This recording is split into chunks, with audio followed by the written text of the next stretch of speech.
Hey there, Dr. Christianson, happy to be here with you today. And I want to talk about choosing the best herbs to help your adrenal glands. So let's get deep in this. So what do herbs actually do for the adrenals? They work in different ways. So some can actually lower cortisol, some can raise it, some can heighten your general resilience, some can improve the ACTH response, which means whatever your brain tells your adrenals to do, it does that more quickly and more easily. And others help them just turn off that stress response more quickly.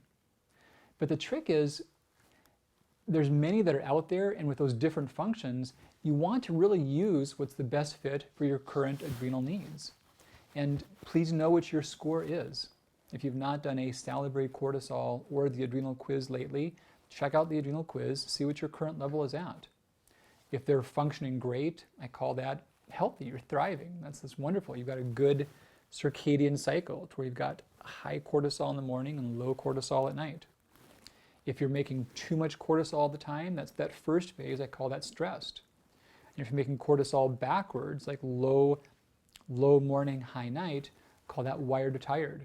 And if you're just underproducing, we call that crashed, or the third stage. And the other big consideration is, well, the time of day. You know, if something can raise or lower cortisol and you want it high here and low there, you've got to fit that to the time of day. So the two big considerations with these herbs are, you know, what are your needs? Are you already dialed in and you want to stay there? Do you need to slow, regulate, or speed? You know, what is it that your goal is? And then also, what time of day are you going to use them? So I want to talk about those three levels, and then my favorite morning and evening tonics for each of those. So let's start with thriving. If you're there and you're thriving, my favorite morning tonic is reishi, which is also called Ganoderma. Now, this is a medical mushroom, and the active constituent of this are compounds called polysaccharides.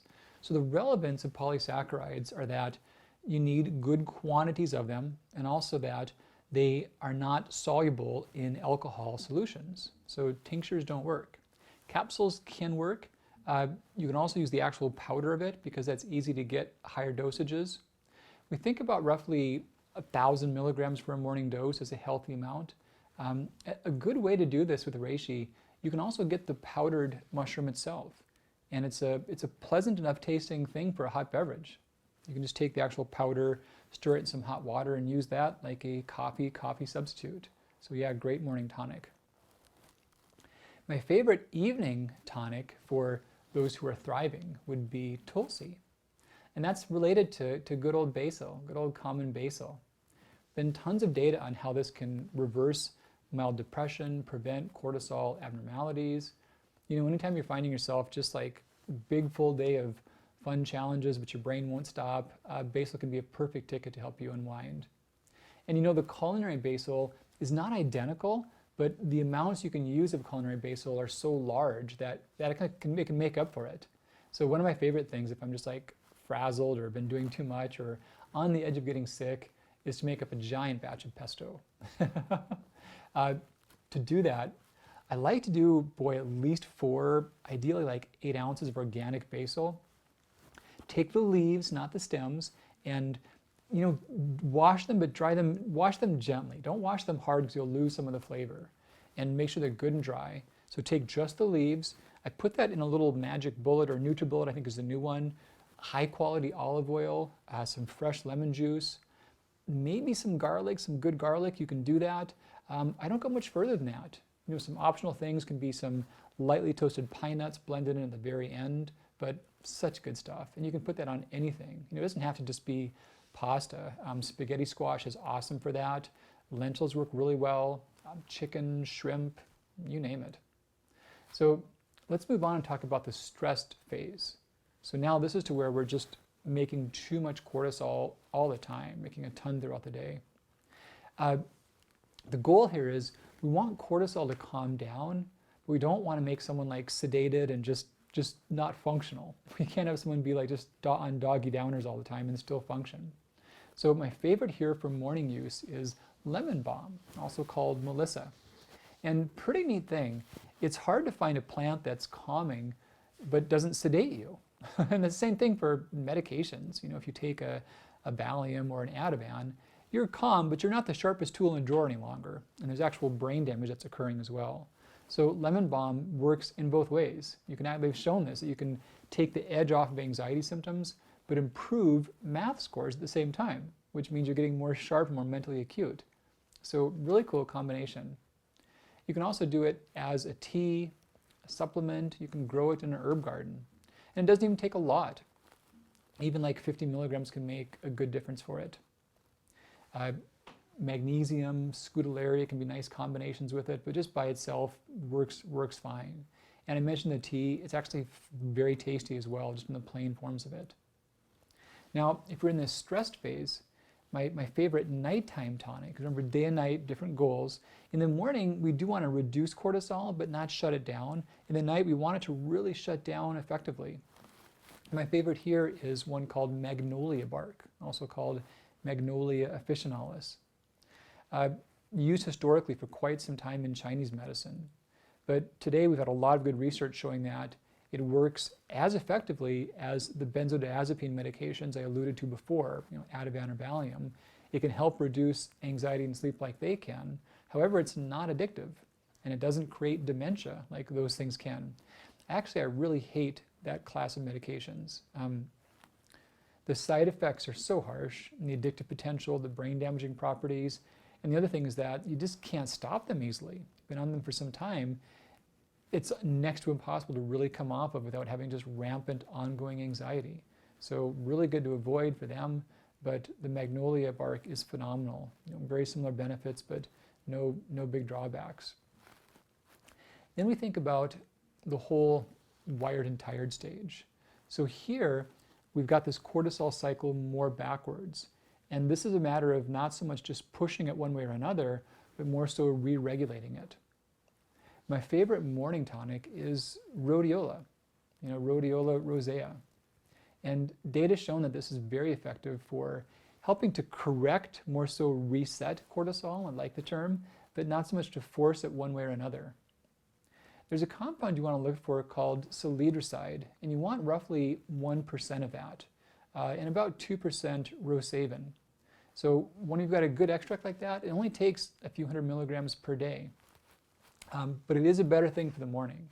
There are some people that feel a bit overstimulated from that. Not common, but is a possibility, so be aware of that. If that's the case, it may be less of a good fit for you. You may think more about the lemon balm instead, which is still okay if you're at wired and tired, or you may do a smaller amount just to help offset any stimulant side effects. Now we're thinking about wired and tired and the evening stage. So my favorite here, I did quite a bit of training in Ayurvedic medicine, traditional medicine from India, and they've got some wonderful, wonderful plants. They had this idea about plants being corrective or corrective in a sense of pushing you up or down, or more so raising homeostasis. They called that sattvic, and they argued that the sattvic remedies were always the best, and ashwagandha was one of the most sattvic herbs from Ayurveda. So the name itself actually means smells like a horse.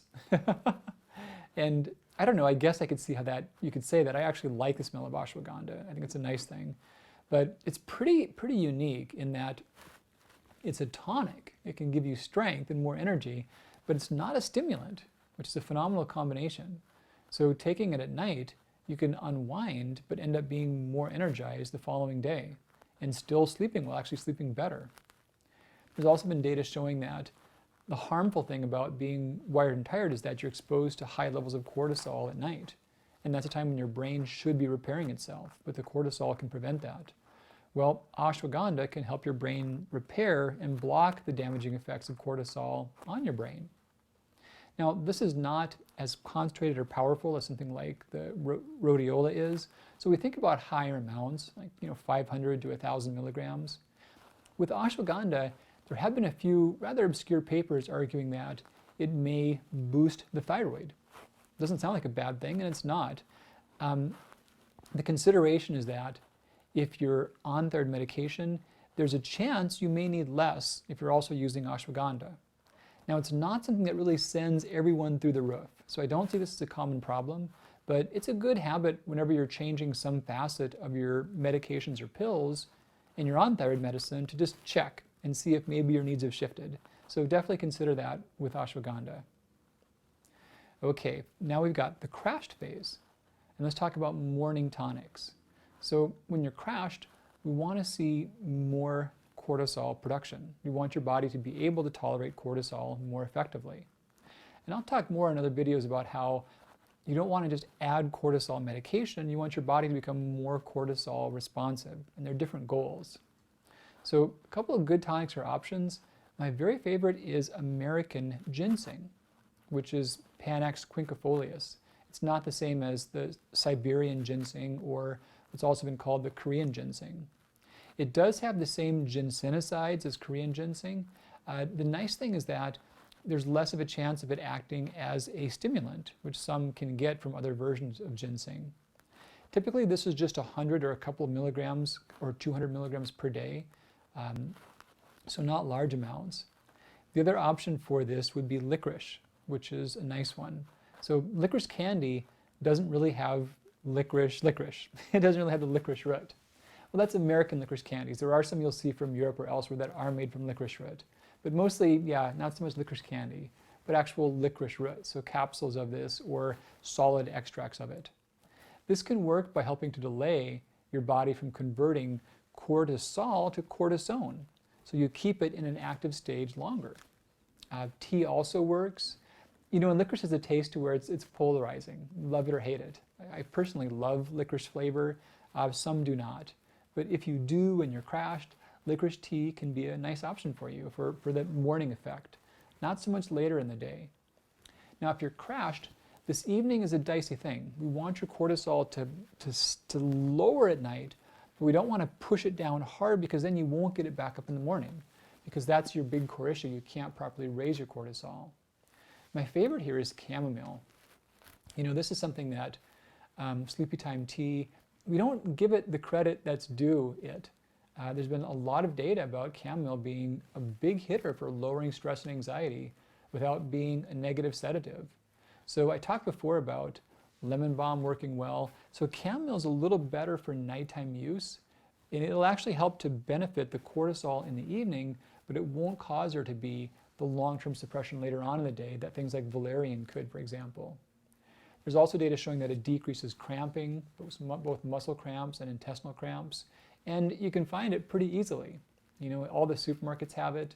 Good old sleepy time tea, you can make stronger batches if need be, but it grows readily in a lot of places. You know, in northern Minnesota where I grew up, it was a common weed, and I would just pick the actual weed of it and use that a lot. By itself, it's tasty. Also add peppermint to it, so great option for that crash stage for nighttime. So if you've not for a little while, update your scores on the adrenal quiz, see where you are with that. Do all the good lifestyle things in the Adrenal Reset Diet for sure, and consider some herbs to give you a special edge to get back more quickly. So Dr. Christianson, signing off. I'll be back with you really soon and looking forward to it. Bye-bye.